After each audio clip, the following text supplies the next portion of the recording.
Today's podcast is brought to you by Kentucky Farm Bureau Insurance. When it comes to home and auto insurance, it's important to have the right coverage from a company and an agent you can trust. Someone who will help you properly protect the people and things you love most. So if the unexpected happens, you and your family can rest insured.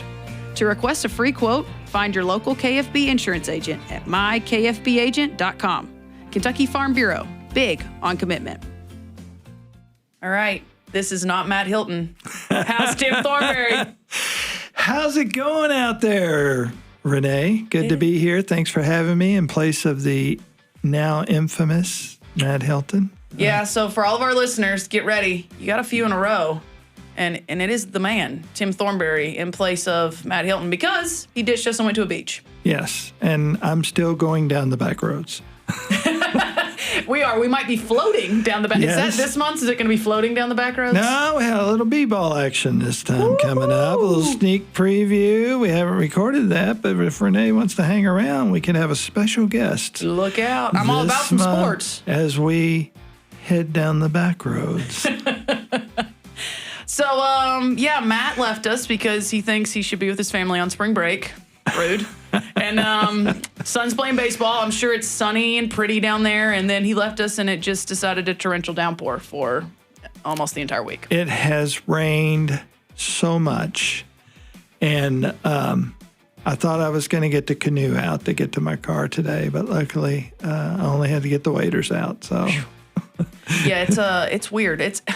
This is a lot. Obviously, we're in a building where an insurance company also is, and they have had a very, very tough week and are going to continue.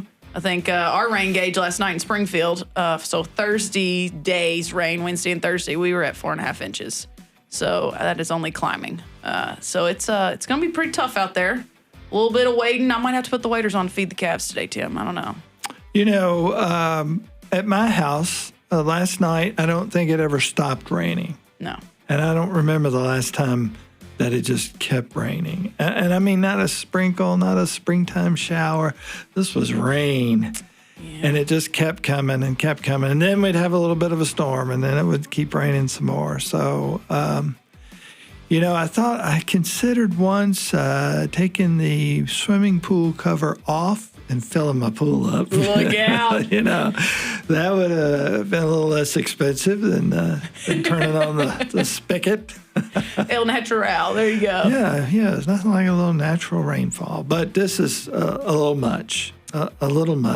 And we just, on a serious note, we hope everybody's being safe out there. You don't understand the power of water until you've been around it when it's like this, and it is just can be devastating. So didn't mean to go heavy on you there, but folks that because once they hear this podcast, this will not be over. Rivers will be cresting, creeks and things like that. And another bank coming Wednesday, yeah.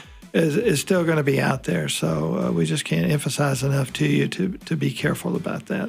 Yeah, we joke to make it a little easier, but it is tough. And I'm from Princeton, as the listeners know, and so tornado warnings are not a fun game for us either. So West Kentucky had a very long Wednesday night. My husband makes fun of me because I watched the radar on the old WPSD. Austin laughs in the next room. He's from Marshall County. So I watched the old Paducah news station for about 3 hours. And then by the time it gets to us, I'm so exhausted from worrying. I say, okay, you're up. And I tap him in and he tells me when to go to the basement. But so we laugh to try to make it lighter. But this is obviously, it's tough all around. And so everybody be careful out there and be patient, leave early, all the things.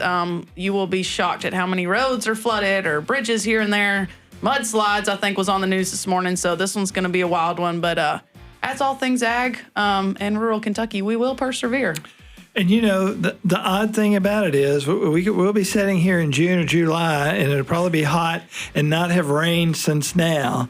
And the ground will be it dries up so incredibly fast that it seems like, we do that a lot. But it's been many, many years since we've seen the kind of rain that we've seen over the last few days, and we'll see in the next couple of days. Yeah, I mean, and it might be because session's over and we're just crying so sad that Kyle doesn't get to be in Frankfurt pushing the good word another couple weeks.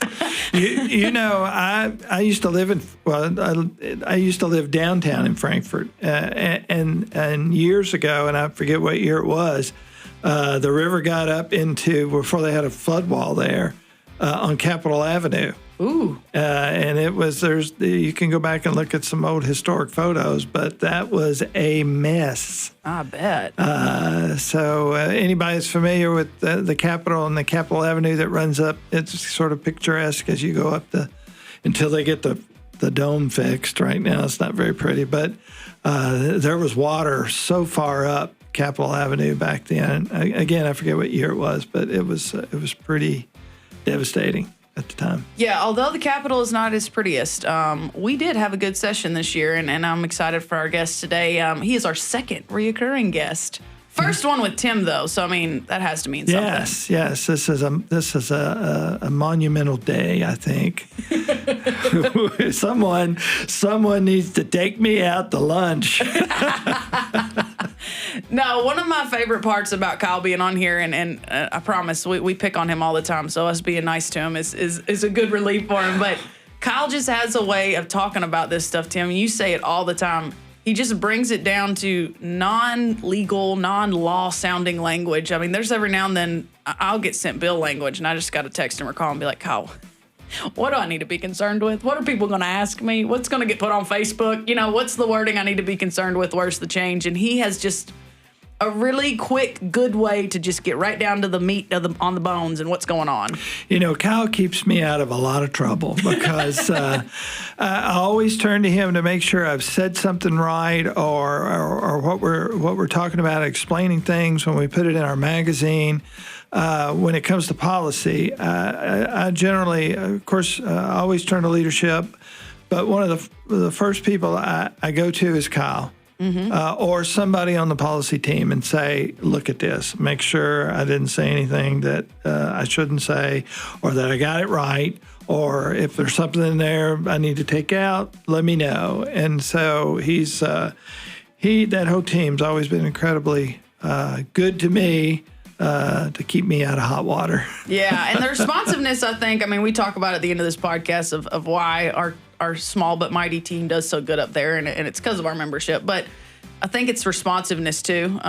They understand we're on quick turnarounds sometimes, and so they do a good job, even if it's short and sweet. Nope, got to change that verb. Nope, got to change that, and they get it back to us so quickly that we're able to make sure we're on top of things and ahead of it. And so, and I think the General Assembly feels that. I think they feel the responsiveness of our group. Oh, absolutely. I think they know when Farm Bureau's in the room. You know, for the most part, I think they really appreciate it and respect that. And that so much of that falls back on the team that we have there that's advocating on behalf of our members. Several years ago, Kyle had not been here with the organization long. And I always kid him about how young he is, and he was really young then. And he was doing local government things, and I don't know how many counties we went to that day, but he knew every person in every county as far as leadership, county judges, things like that.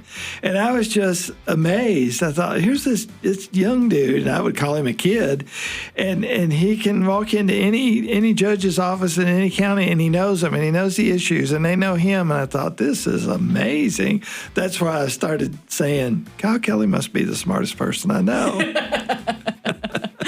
And I'll be honest, he does a great job. That team does a great job, and that's a lot of it.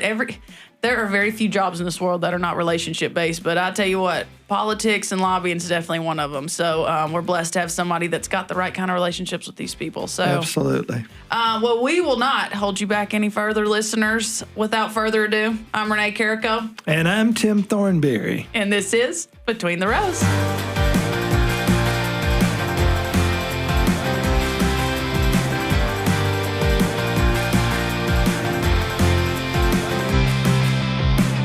All right, so our second recurring guest on season 2 of Between the Rows. Kyle, thanks for being here. Hey, thanks for having me. Glad to be the reoccurring guest. Donovan beat you, but Donovan got interviewed by me and Matt, And you, my friend, are getting interviewed by Tim Thornberry. Yes, I'm the stand-in for Matt today.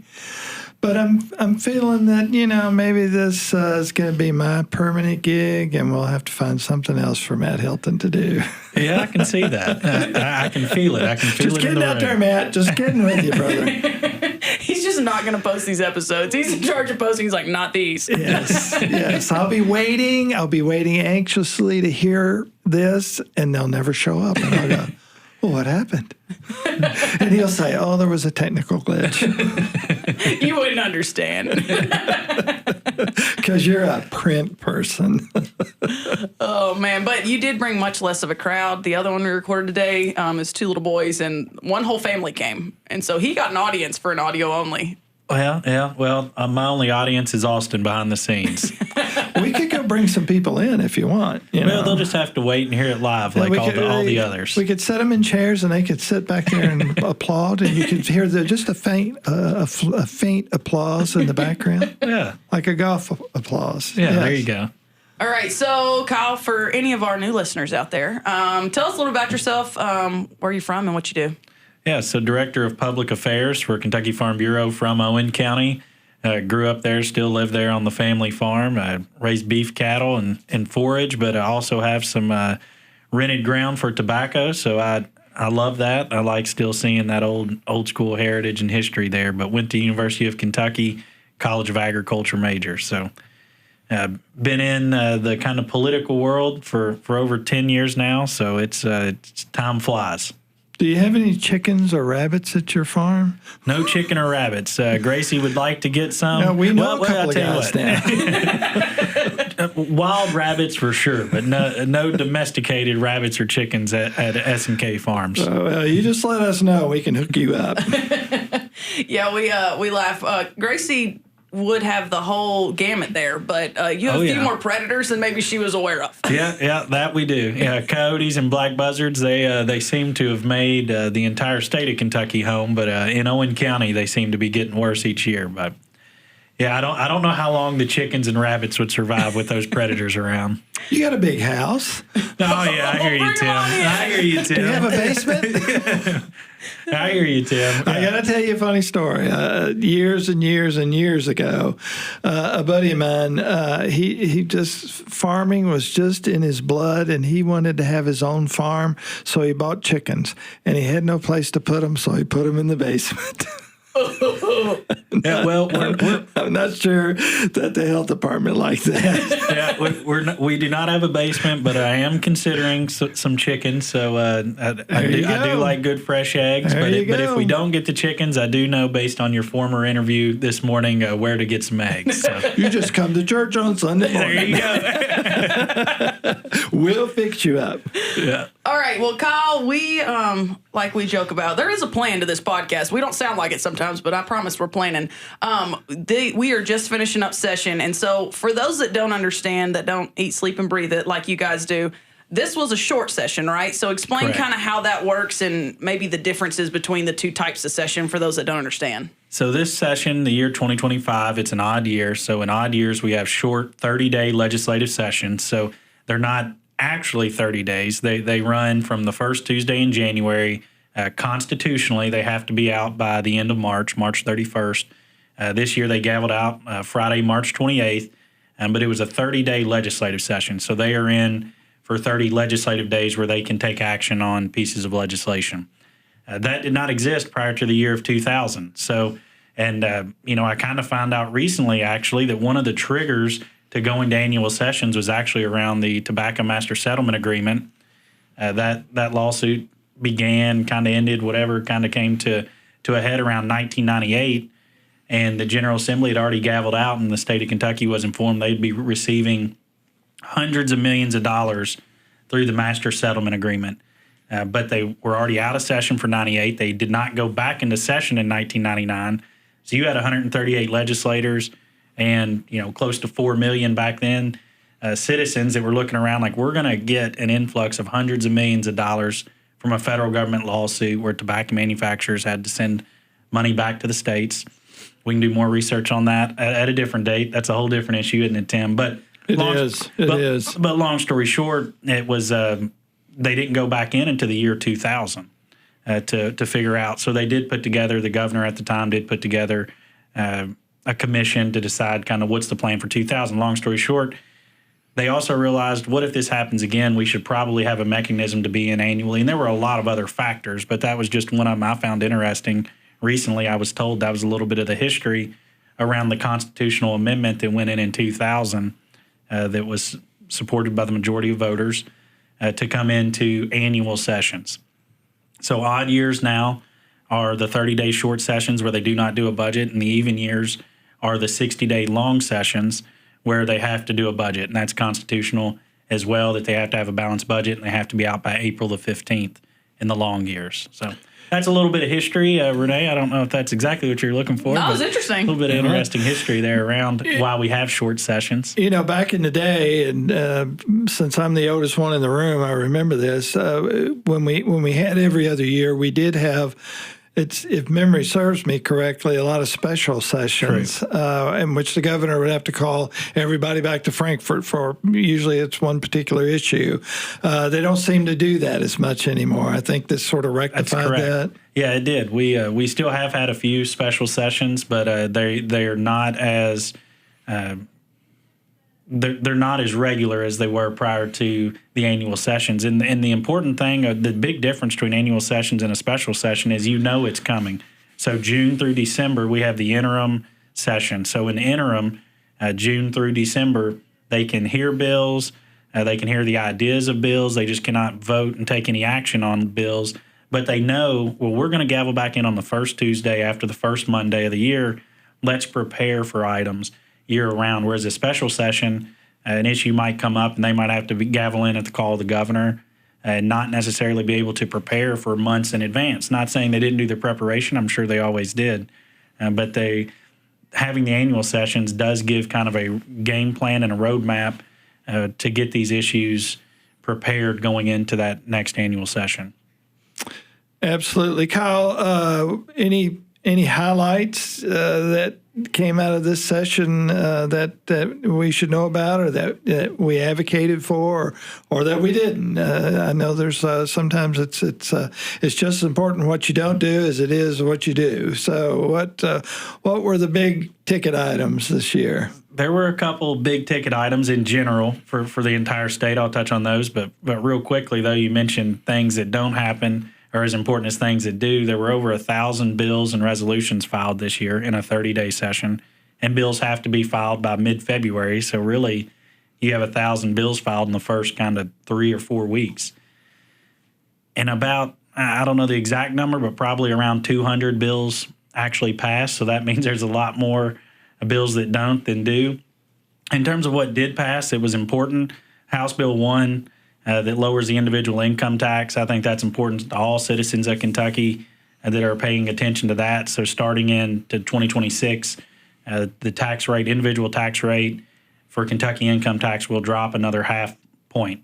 And so it will go from 4 to 3.5 here in Kentucky. In terms of Kentucky Farm Bureau and agriculture in general, the biggest thing that we've been talking about a lot, Renee, and your team's really been taking lead on around the Kentucky Farmland Transition Initiative and updating the selling farmer tax credit.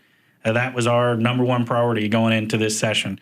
We have a lot of priorities that's been on the books for years, things like protecting House Bill 44, protecting our sales and use tax, things of that nature that we obviously maintained all those. But in terms of new policy, it was updating that selling farmer tax credit, which has been on the books since 2019. Chairman Myron Dawsett, who's the new chairman of the House Agriculture Committee, filed House Bill 703. He filed that in February. There was a lot of discussion around that bill. But ultimately, being a non-budget year, it was tough for something that impacted revenue to pass.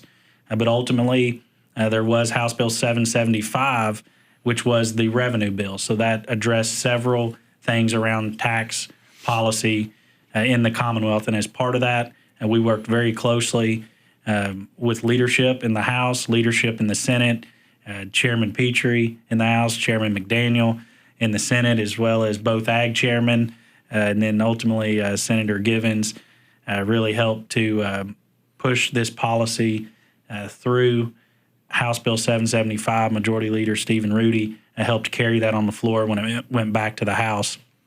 So that was our number one priority this session. And what the bill did, it updated the selling farmer tax credit to allow the sale to all active farmers.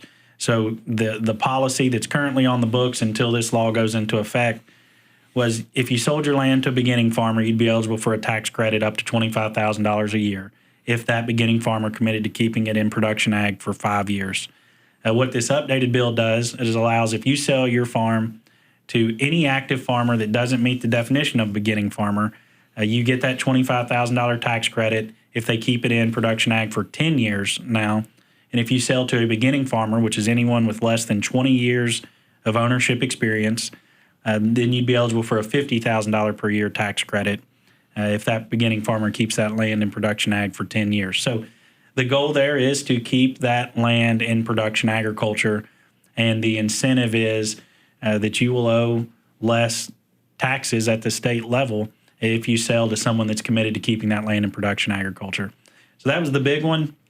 Another priority this year, and it was really a priority for Commissioner Jonathan Schell, was Senate Bill 28, carried by Chairman Jason Howe out of the Senate, was to create the Office of Economic Development within the Kentucky Department of Agriculture. So, we want to preserve farmland, protect farmland, but we do understand we do have to have business in Kentucky. We want smart growth, we want good growth, and we want growth that is going to bring more value to the raw commodities and on-farm commodities. So Senate Bill 28 established the Office of Agriculture Economic Development. The Office of Economic Development within the Kentucky Department of Agriculture and under the Office of Agricultural Policy.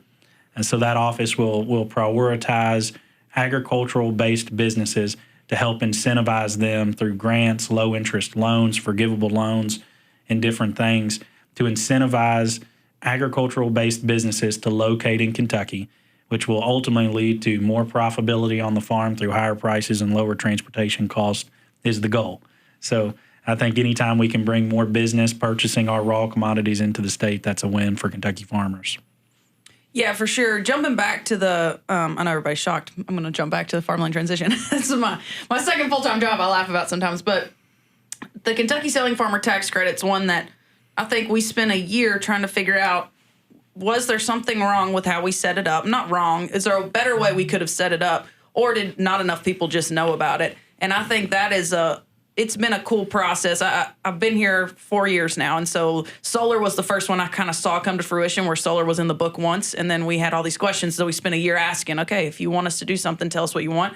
That's kind of what we did with the Selling Farmer Tax Credit was, okay, people aren't using it, so do we need to get the word out more, or do we need to do some tweaks? And that feedback really came since last April all the way through this, and we had a ton of resolutions. So maybe talk through. I'm not going to say it was the biggest section because wildlife always gets to be the biggest section, but that section was huge this year, and we had a lot of options for that resolutions committee to kind of pick through and work through. So maybe talk through that process and how impactful that was for you, being the one kind of on the front line, finally having a true policy to be able to work with. So that was, we had a record year in terms of policy recommendations that came in this year, and the big reason for that was because of the increased policy recommendations around updating the Selling Farmer Tax Credit or around other ideas around farmland transition and things we can do. So that was important because we knew the Selling Farmer Tax Credit went into effect in 2019. The whole program's capped at $1.5 million, which is a lot, though, when you're considering $25,000 being the max per year per individual.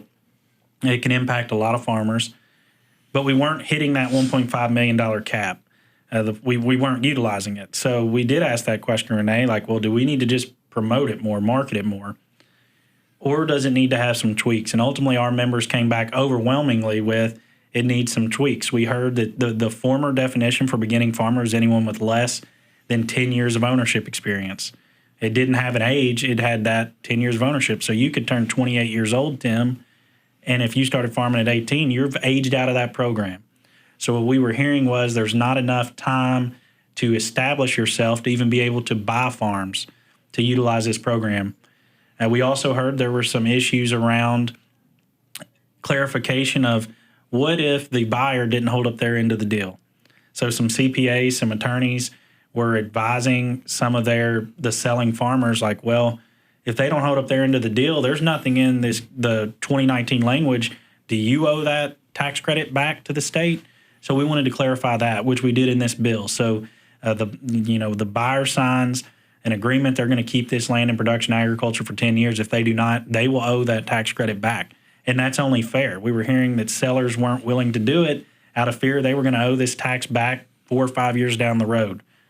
So that's something we heard from our membership that said we needed to clear it up. We also heard we needed to expand that definition of beginning farmer. So we did from 10 years to 20 years. We needed to give a larger credit for beginning farmers because they are the ones that are having the most trouble. Everyone's having trouble accessing farmland because of the price, but beginning farmers in particular, which is why we doubled the amount of that credit that the seller receives. So we did all that because of all the resolutions. And we had, I don't even remember, Renee, I mean, it was dozens of counties. It was multiple advisory committees, Young Farmer, Generation Bridge, Women Committee, the Women's Committee. A lot of those committees submitted policy recommendations, and ultimately the Resolutions Committee vetted it. It was probably the longest discussion we had in the Resolutions Committee, and that's a 3-day meeting from elected members throughout the state to ultimately get the policy. And then our board ultimately voted on the policy priority, which was to allow active farmers 25,000, beginning farmer 50,000, and that's ultimately what has become law now. You know, we've talked about the farmland transition in the magazine a lot, and I think this was spurred on when we really got a good look at the 2022 ag census numbers. And if you go back, not just to that, but if you go back many, many years, I went back into the 90s on a national level, and just looking at the number of acres in the country that have been farmed, and every year you see a decline. And at some point, if you do the math, it may not be in my lifetime, it may not be in your lifetime, but you get to zero. And I think that, these numbers are very telling. Excuse me. If you are a statistics person, then you see the writing on the wall. So these are really incredibly important. But it's just not just to those farmers out there. It becomes important to everybody, doesn't it? It is important to everybody. I mean, I think that's the strength of the American economy is the fact that we can feed food, we can feed, clothe, and fuel ourselves. And that all comes from agriculture. And we can do that. We do import a lot. We've been talking a lot about trade, not necessarily on this podcast, but as an organization, trade is important. But it's also important that when tariffs are put on and things happen, which we're seeing happen, that we still have that base to be able to feed, clothe, and fuel ourselves. And we do have that in America. We always have. But it takes farmland to be able to do that. And land is the most valuable asset that farmers have. That is their strength. And the thing that we saw in the 2022 census, Tim, wasn't just we lost 500,000 acres in 5 years. So that's 100,000 acres a year in Kentucky alone. The thing that I think got my attention and the attention of members of our leadership, and it was something we were already knowing was an issue, is the fact that number is accelerating. And when you look back 20 years at how many acres we've lost, it's actually speeding up each year the amount of acres that we are losing in production agriculture. So we were already, President Melton and the leadership team, they were already prepared to look into ways and things we could do to help access farmland for active farmers. And when that census came out, it really triggered, we have to do something now, and we have to move now. And that's what we did. Yeah, and I think it is funny. I've had a lot of people tell me as kind of I've been traveling while you've been in session, and we've been doing a lot of these district meetings in March, and people have called me before and after hearing you guys speak, and they say it is so funny to hear retaining farmland, productive farmland, in one breath, and then a secondary piece that was the priority of our ag commissioner is being ag economic development. But they really do go hand in hand, and I think you, the commissioner, our leadership do a great job of discussing that. But when we do poor economic development, a lot of times it's because ag's not in the room to make sure we can make sure the right farm ground, economic development needs to be done, but needs to be done on the right ground in the right way. And so having us have a key in this is really neat as an industry perspective. So I think that's been neat to to really see the delegation understand both of those initiatives are just as important as the other at the same time. I think that speaks a lot for those that our membership's been voting in to those elected positions. Right. Yeah, I agree. Agriculture, economic development is important, but you are right. There's areas that are prepared for it. There's areas that are already zoned, classified, regulated, prepared for business, and those are the areas that the Commissioner of Agriculture understands. We don't need to just go out and take the perfect 1,000 acres of prime farmland out of production if there's already a build-ready site somewhere else in the community or a nearby community. And I think that's something that the commissioner and his team understands as well. And let's look at these sites that are ready to build, and then let's build agriculture-based economic development. But the part of that process, too, is understanding that agriculture in general is economic development. Farms are economic development. When you look at rural communities, probably some of the biggest job creators, dollar creators, occupational taxpayers are probably the farmers in those rural areas. And I think that's an important thing that the commissioner and our leadership team and the commodity groups and everybody, the General Assembly, they understand that. And that's why they're so supportive of agriculture. When you look at the economic driver of these rural communities, it is the farm-based businesses.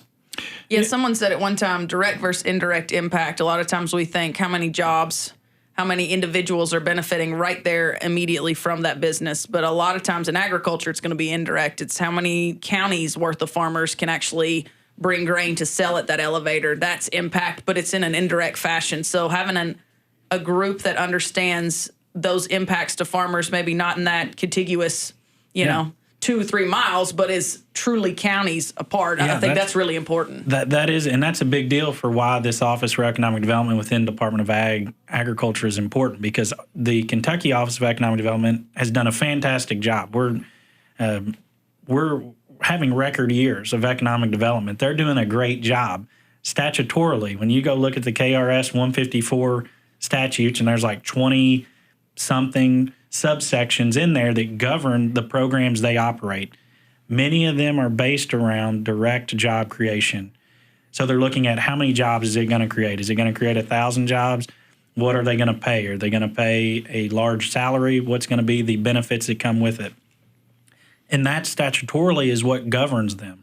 So it's no knock on them. That's what they have to do. But when you look at some of the most beneficial economic development programs for agriculture, and let's just use row crop as one example. When you look at a grain elevator and the automation that now exists, they might have 10 people working there full time, but they might be handling hundreds of millions of bushels of grain and hundreds of millions of dollars of transactions. But from a viewpoint statutorily of what could be considered, well, that's 10 jobs. But when you look at what is their true impact? Oh, they're buying from 50 different counties, 60 different counties, and they are working with 1,500, 2,500 farmers, and they are sending cash out the door to those farmers in those counties in the tunes of tens of thousands, hundreds of thousands of dollars, whatever size the farmer. It's obviously always different. But those were the indirect impacts that the cabinet maybe couldn't consider, and it wasn't their fault. It could have been statutorily some things, and that's what we got to looking into last year. We go back to when I was on the podcast last year. I think we talked a little bit about it. Should we update some of those statutes that were in place, which was an option, or should we just look at potentially creating an office within the Department of Agriculture? And Commissioner Shell was full bore with that idea. He was already doing that, so it kind of made sense to go with that plan, which ultimately he does have parameters on what they have to consider, but it does allow them to look at more of that indirect impact that some of these processors could have. You know, Kyle, we always talk about challenges, but with challenges come opportunities. In Kentucky, for instance, we've always said we're still obviously a very rural state. But we've always said if the farm economy is doing well in these smaller towns, then the economy there is doing well. We've always hung our hat on that, and it's very true. And I think just talking about what's going on at the Department of Ag, they see that as well, and this is an opportunity to boost that economy even more. But we've got legislators that still get it. when it comes to the do. farm. And that's not the case a lot of places, maybe even on the national level. But that really is an advantage for our rural communities and our farm families to know that they have lawmakers that get what they do. Don't you think? That's so true. We're very blessed in Kentucky we have 138 legislators, and many of them have agriculture backgrounds or at least agriculture within their families, and they understand the importance of agriculture. And I think it's also important for the folks that are listening and our members to know that they're the ones that put them there. We do a lot within Kentucky Farm Bureau in terms of the get out the vote effort, in terms of measure the candidates. And I cannot stress the importance of doing those enough out in the counties. We're in an odd year, 2025. There's no elections this year. But as we gear up for 2026, it's so important to do those events in your counties, to ask the questions, to understand the legislators or those that are running for office, their positions around agriculture and rural Kentucky. And I think the fact that Kentucky Farm Bureau leads the way at the local level really helps what we do in Frankfort. So we're very blessed to have legislators that understand agriculture, and I think the reason we do is because our people are out there voting and they're active in the process.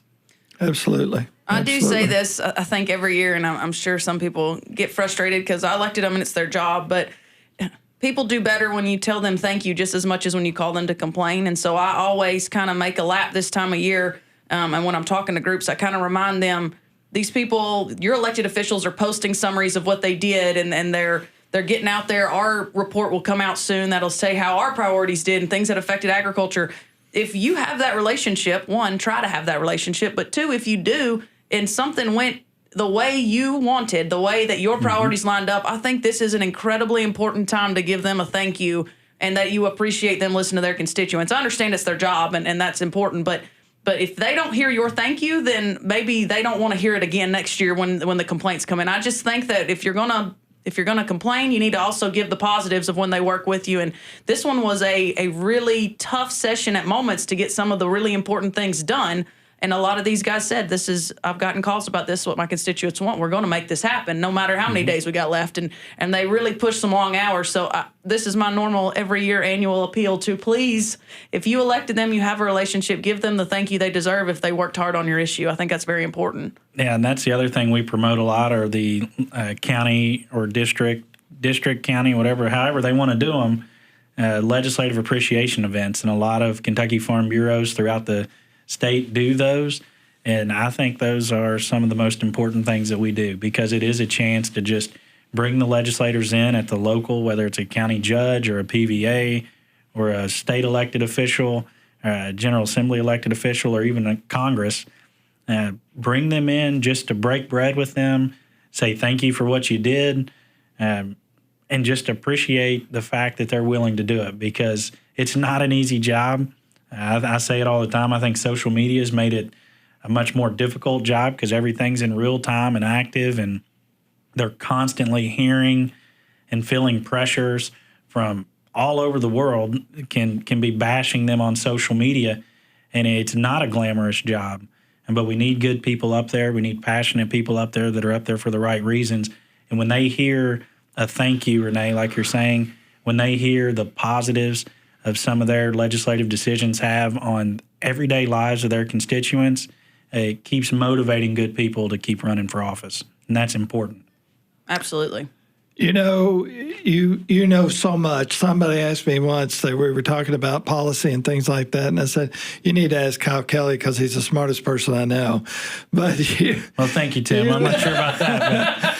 But you know these things. The session may be over, but you keep going, and our policy team, you guys just keep going. This is a 365 kind of thing because you're looking to the future. You're looking to what we need now.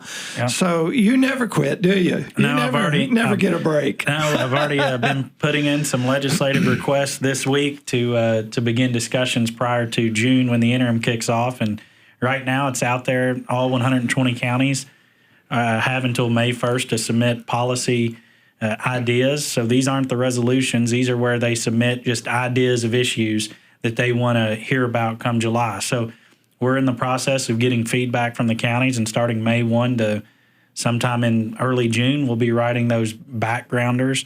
Those are the 4 to 5 kind of major issues we're hearing about. We'll write policy backgrounders on and prepare for July district meetings, where we'll go out and travel the state again and talk about issues, preparing for the 2026 long session. So yeah, it's year round. And we've only, discussed state issues. When you look at the federal level, they run 2-year Congresses. So they just started the new Congress back in January, and that'll run through December of 2026. So that's year round. They do have recess around this month, around Easter. They'll have recess in August, and they do have breaks. But in general, they are year round for 2 years in a congressional session. So at the federal level, it's full steam ahead, trying to get things done, and we'll see what happens there. Well, talking about, I think that's perfect. You stole what I was going with. What can we do now? My bad. It's perfect. What can we do now? And I think that's the important part. I tell people all the time, I feel like everyone thinks we all take a breather after session, and then we'll regroup and everyone kind of meets back up, in the summer. And that's just it couldn't be further from the truth. And so I tell people all the time, while it's fresh on your brain, go ahead and work with your counties, get that stuff going. Your APDs are going to be out in the field working with you guys to get those done. But when it comes to those that are saying, okay, well, Frankfort overwhelms me, and I don't really understand what was going on anyway, and I see the stuff on Facebook, and I just don't know where to go. Where can people go for those legislative updates from you? So if maybe just seeing ag will make it a little bit more digestible for people. Because I know when I got to Farm Bureau, that was the thing I said in every interview. If there's a weakness, it's going to be on the policy side. Sometimes when it gets overwhelming, you just turn your ears off. There's people that are smarter than me and better than me doing that. And it's really hard to make them kind of stay on and keep going with it. So talk to them about maybe how they can learn more on the ag side and understand issues that they can be considering going into this kind of time frame to put ideas in.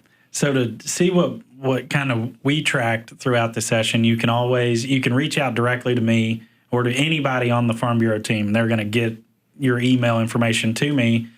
So you can receive our weekly legislative reports during session, but we also do national affairs updates and periodic updates outside of session. We do have those reports on our website. We have them on the app. There are ways through our channels to kind of find out the ag-specific things that we are working on. You can also always go just to the legislative page, the LRC webpage, and it's I guess it's kind of a learning experience, but it is fairly simple. Once you kind of learn it, you kind of know where you're going, and they do a good job at highlighting different committees to really find what's important to agriculture, what's important to education, what's important to appropriations and revenue. So you can navigate that, but certainly for us, it's reaching out to anybody within Farm Bureau that you have a contact with.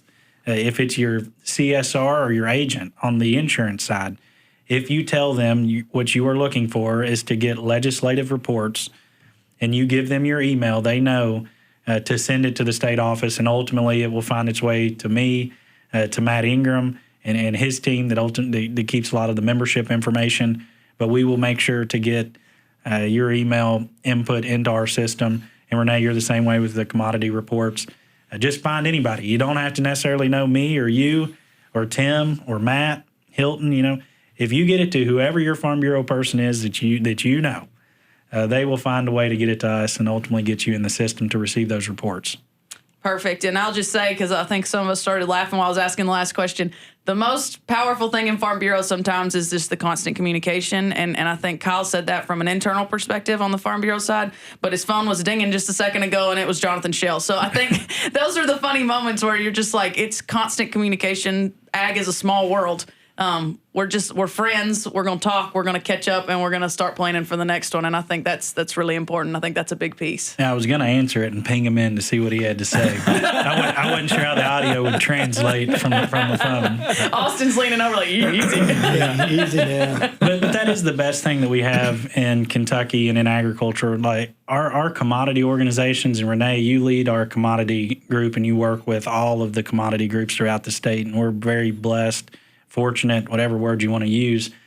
that we have great commodity groups, from specialty crop to livestock to row crop to timber to meat processing association, which is a new one, which is kind of on an ag economic development side. The economic development groups and the area development districts, associations that exist, we work with all of those groups. There's over 24 of them. I believe all of our universities. Kentucky agriculture is big. I mean, it's over $8 billion. It's tens of thousands of people. But ultimately, we all do communicate on a regular basis. I mean, if not daily, I mean, it's weekly for sure. And we do get under the same tent and realize what is the biggest need for agriculture. And there will be little spats every now and then between things.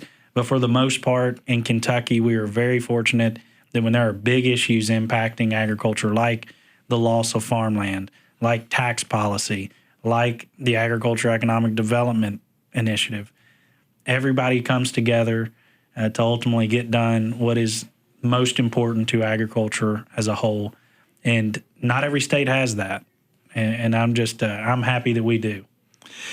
If I could add just one thing, excuse me, we also have some of the most passionate members out there who are never afraid to stand up and speak up for their industry, for the ag industry, for the rural communities. And our members are really, as we say, that firm foundation. They really, keep this organization and our agriculture industry moving forward because it's their livelihoods, and they stand up for it, and they're not afraid to speak out about it. And that's the strength of this organization. It's the strength of all of the commodity groups, is the fact that we have that firm foundation in all 120 counties.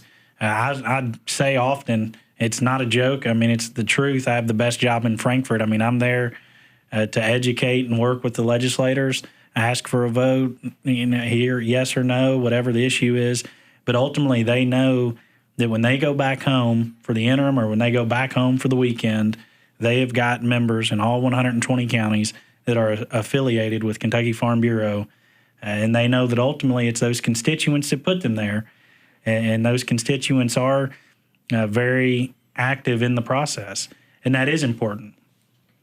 Yeah, Absolutely. people say all the time, how many are in Frankfurt? Y'all got to have so many, because they'll see how productive we are when it comes to priority issues and different things, or and kind of getting some things killed that don't need to be there.